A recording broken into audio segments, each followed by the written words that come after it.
G'day and happy Cocktail Fridays. As always, I'm your host Troy. Today we are making a frozen strawberry daiquiri.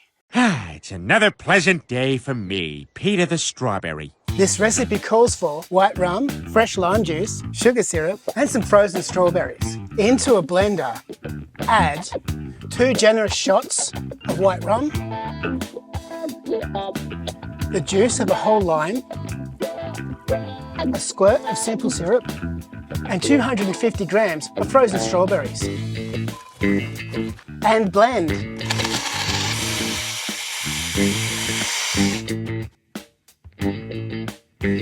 Garnish with a wheel of lime. And you're done. Tell us what you would do to improve this recipe. See you next time. Alright, thank you for sticking around.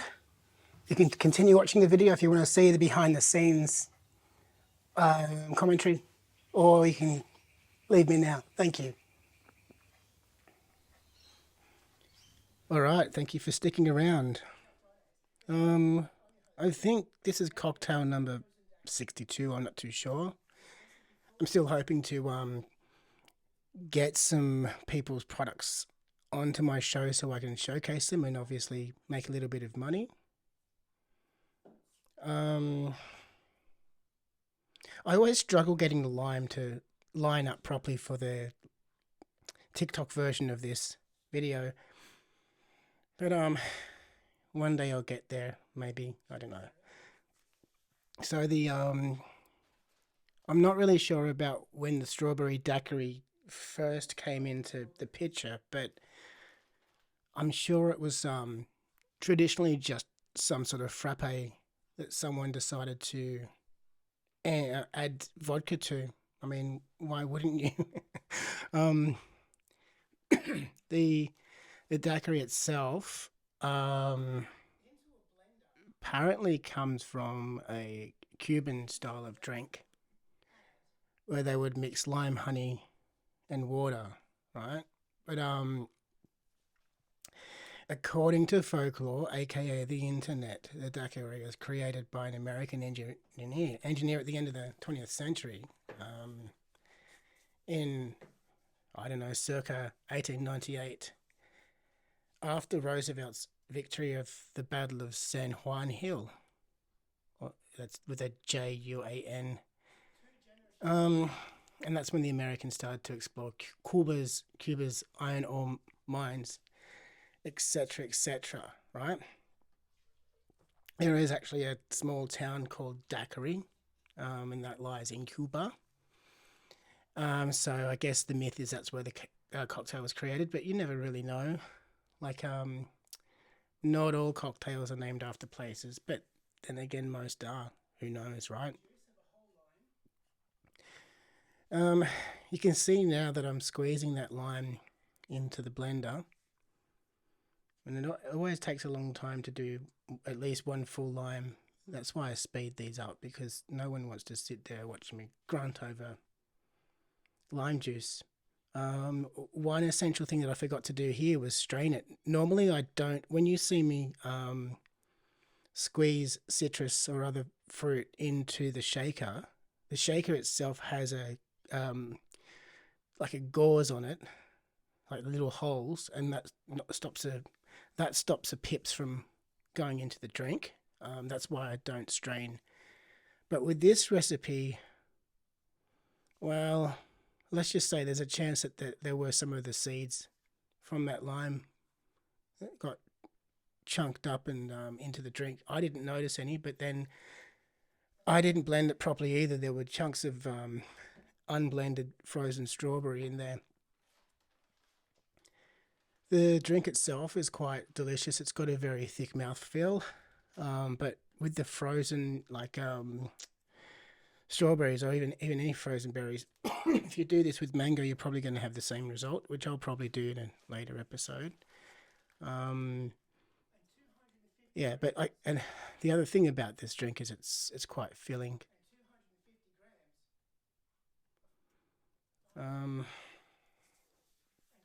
What else can I show you? Oh, yeah, this is a 500 gram bag of strawberries. So it's quite easy to just put half a bag in and know that you got 250. If you're making this for several people, chuck the whole bag in and just obviously step up the content. There is no need to buy sugar syrup, or simple syrup as they call it, because it's such an easy recipe to make at home. All you really need to do is add 1 cup of water to 1 cup of sugar and boil it and simmer it. Boil it, then simmer it, right? And if you want more, you just double up the recipe again. You can do, 2 cups of sugar to 2 cups of water. As long as it's half and half, then you're going to end up with the same result. I wouldn't go any less than that, because then it's kind of like the thing about sugar syrup is, because it's got a decent sugar content in it, it basically is its own preservative. You stick it in the fridge and it will last for a very long time. Just remember, if you are going to make your own sugar syrup, be very careful, because that pot becomes hot lava and you do not want to pour heated sugar onto yourself, because it burns and it burns and it burns and it burns, and you will get some serious injuries from it. Just be careful. That being said, you can see that I'm shaking the blender. That's a trick that I normally do to make sure everything's agitated. You will find that particularly useful if you're making your own pesto sauce, or your own pesto. Is that really a sauce? I don't know if it's a sauce. What do you people think at home? Is pesto a sauce? Drop a comment in. What am I doing here? I'm looking somewhere else. What have I forgotten to do? Troy, what are you doing? Oh, he's going to get the camera. He's going to move it over. A fun fact about this little cocktail bench setup I've got, that originally used to be a hospital dolly table style thing, which I stripped down and took the laminate off and installed the sink and the straining, whatever that grid, that metal grid, I don't know what it's called, and the sink itself attaches to a collection container that I stick underneath if I'm using it with the actual tap on, and the tap just plugs into a standard garden hose attachment, and then you have running water. You can use the sink. I thought this would be useful for parties, but then it really depends on how many people I've got and whether I really feel like rolling it out. Because that thing is full to the brim of all different cocktails. All different liquors and everything. So it is quite heavy now, and there's potential for bottles to get broken and all that kind of stuff.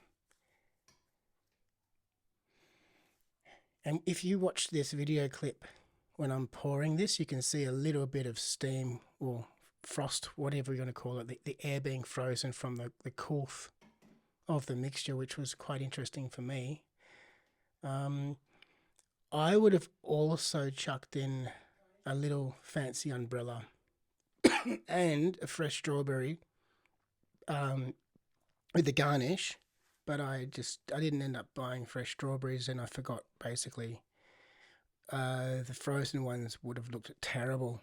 And if you were here for the last week's episode with the pineapple chunk, which was frozen and thawed, I ended up getting a very sad looking chunk of pineapple, which was less than desirable, but you know what, that's the way things are. Sometimes I just don't have time to go and buy the rest of the recipes, but when you see me put my hand up in the air like that, that's just for me checking to see if my head is in the picture, and sometimes I squat down to make sure I fit Tell us into what you the would screen. do to improve this recipe. See you next time. Again, thank you for sticking around. Sorry. Again, thank you for sticking around, and hope to see you next time.